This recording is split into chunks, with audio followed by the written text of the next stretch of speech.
Elon Musk was interviewed by the BBC's James Clayton about hate speech and misinformation on Twitter. But Musk used three mind control tactics to reverse the roles and eviscerate this journalist, as you're about to find out. This video is going to be useful for anyone who has trouble saying no, because some people are always trying to take advantage of others, and if you're a especially sensitive person, you could fall for it. But not if you apply what you're about to learn. The one verbal tactic you apply with someone who comes in bad faith to make you look bad. How can you use questions to confuse, disarm, and scare a manipulator? And one interruption pattern that will make toxic personalities discard you as a victim. The tips you're going to get are 100% practical, so by the end of this video, you will be able to apply all of them. Welcome back, my body language buddies. My name is Jesus Enrique Rosas. I'm the body language guy. And the first tactic that Elon uses is asking questions. Let's see if you can spot the two rapid fire shots in the following clip. What hate speech are you talking about? I mean, you use Twitter. Right. Do you see a rise in hate speech? I mean, But just a personal anecdote, like what do you? I don't.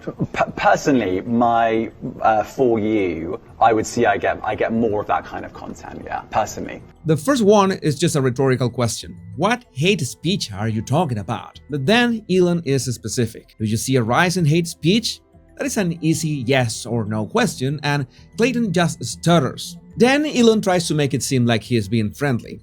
Give me a personal anecdote, which should be easy to recall, but this is a trap to see if Clayton has any specific tweet to mention. He just answers, I would see I get more of that kind of content personally. That is a vague statement. In just two questions, Elon confirms that this person has nothing. Now, I'm going to give you a tip before you watch the following clip. Just 4 seconds in, Elon will say the words, you see more hate speech personally. Make sure you pay attention to the tone. But I'm not going to talk to the rest of for the rest of Twitter. You see more hate speech personally. I would say I would see more hateful content in that. Content you don't like or hateful. What do you mean to describe a hateful thing? Yeah. I told you to pay attention to Elon's tone because he was paraphrasing Clayton. This is something you use to let the other person confirm that you have understood them. But way too many times we make the mistake of paraphrasing like a question. You see more hate speech personally? No, your tone should be neutral like Elon did. That is a subconscious message that says that you're in command, even if you're just paraphrasing, which is a critical tip in any conversation. Now, Elon even says, describe a hateful thing. Clayton doesn't have to be specific, just describe it, but he doesn't. He just says, yeah, and looks away. Now here comes the tip to harness the power of questions so you can disarm this kind of attacks. And it's plain dumb. We get questions like, can you give me a personal anecdote about this or describe a hateful thing? It's not only that they are open questions, but they are forcing Clayton to think about his answer. It looks like Elon wants more context about what kind of hate speech are you talking about. But you bet that Elon already knows what hate speech looks like. He's just pretending he doesn't know. Questions that force people to think have an interesting effect if they are about an opinion, such as Clayton's opinion or experience on hate speech. Forcing him to think and elaborate about his own thoughts will make him feel insecure about them. In fact, that's a weapon that can be used against you. The only way to defend yourself is to get used to challenge your own opinions. Ask yourself the questions that others could shoot at you and make sure to think about the answers. Be ruthless with your own mind. Let's talk about body language, and in the next clip, all you have to do is pay attention to Elon's head. I mean, just content that will solicit a reaction, something that may include something that is slightly racist or slightly sexist, those kinds of things. So you think if something is slightly sexist, it should be banned?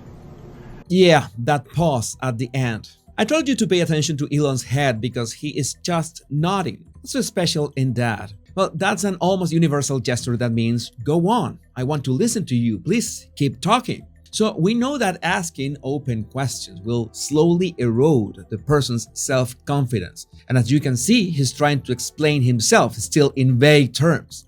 If you nod, you invite the person to keep talking. If the person keeps talking, there will be a higher and higher probability that they will contradict themselves later on. That's why you don't interrupt them. You make sure they set themselves up. By this point, believe it or not, you have a solid foundation on how to reverse the roles in this kind of situations. Now, in the next clip, only Elon is going to talk, and what he's gonna do with his words is something that you can use to keep your emotions under control in situations like this.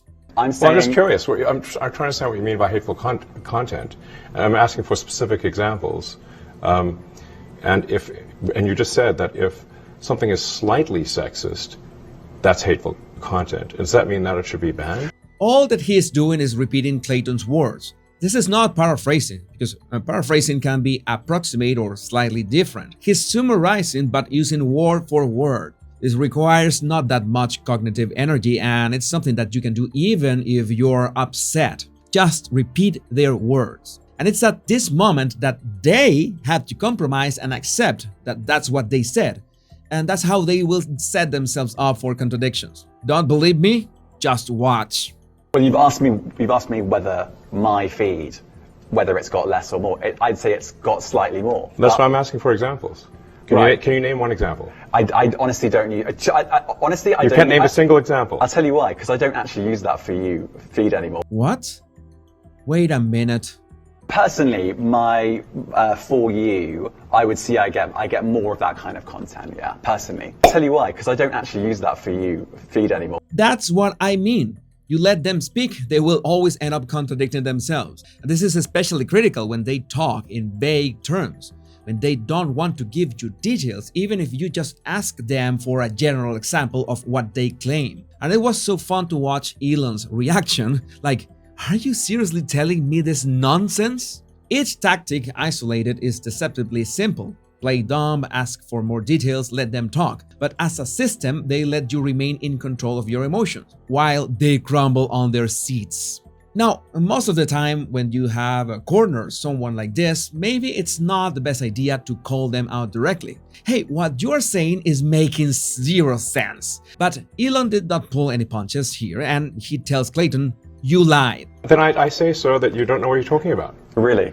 Yes, because you can't give me a single example of hateful content, not even one tweet, and yet you claimed that the hateful content was high.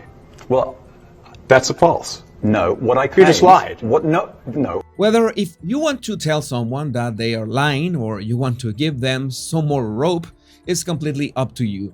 But there comes a time when you just have to let the person know that you will not be tolerating further BS. It's interesting that Elon reinforces the "you just lied" sentence by pointing with his finger to really drive it home, and Clayton's body language reveals that he's defensive, hunched and tense, and he's got nowhere to go. Believe it or not, this goes on for a while until Clayton decides to move on due to some time constraints. And the following clip includes a pattern interruption. Let's see if you can spot it. I can't give you an exact example. Let's move on. We only have a certain amount of time. COVID misinformation. You changed the COVID misinformation. Has BBC changed its COVID misinformation? Yeah, it's lame how Clayton tried to justify his unprofessionalism, but what I wanted you to spot is Elon saying amazing. Watch just that fragment again and notice the timing. Wow. COVID misinformation. Elon interrupts Clayton, but usually interruptions are to counter an argument or deny or argue in some way. But Elon says amazing, like he's happy about this topic. That sparks a huge dissonance in the brain of the interviewer, because it detects an interruption, expects a roadblock, but instead finds a reinforcement. By the way, that kind of pattern interruptions can be useful in psychotherapy, but at the same time, you can use them to mess with people's heads. And speaking of messing with people's heads, you also notice that Elon did this. You've changed the COVID misinformation. Has BBC changed its COVID misinformation? You remember when we were talking about not using question inflection when you want to sound neutral? But this is the opposite. Clayton makes a statement, you've changed the COVID misinformation, and Elon turns it into a question to the BBC. Has the BBC changed its COVID misinformation? This has the same effect when a kid repeats everything you say. Yeah, it's annoying, but this annoyance is much more elegant and difficult to spot. And that brings us to one thing in the following clip. The BBC does not set the rules on Twitter, so I'm asking you. No, I'm talking about the BBC's misinformation about COVID.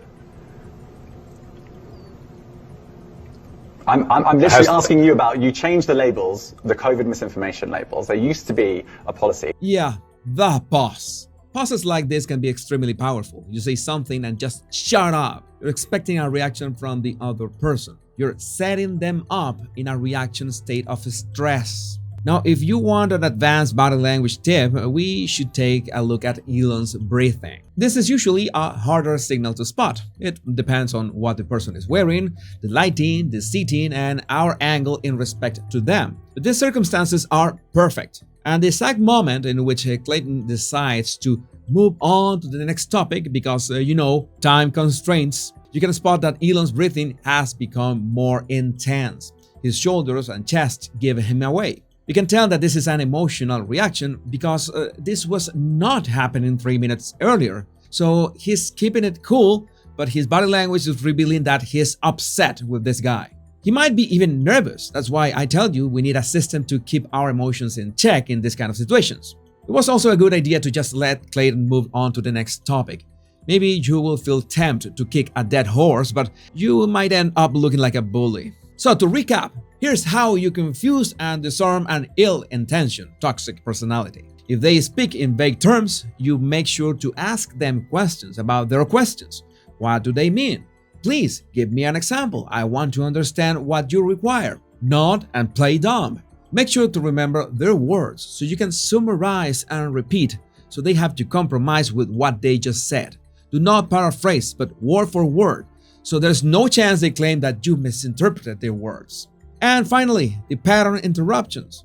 As I said, this is a technique that can be used in psychotherapy and at the same time to mess with people's heads. I think it's worthy of its own video, so if this analysis gets to 10,000 likes, I'll be glad to make it for you. My body language buddies, if you found this video useful, make sure you don't miss my upcoming analysis by subscribing and hitting that bell. And don't forget to download my 100 body language tips right in the description of this video.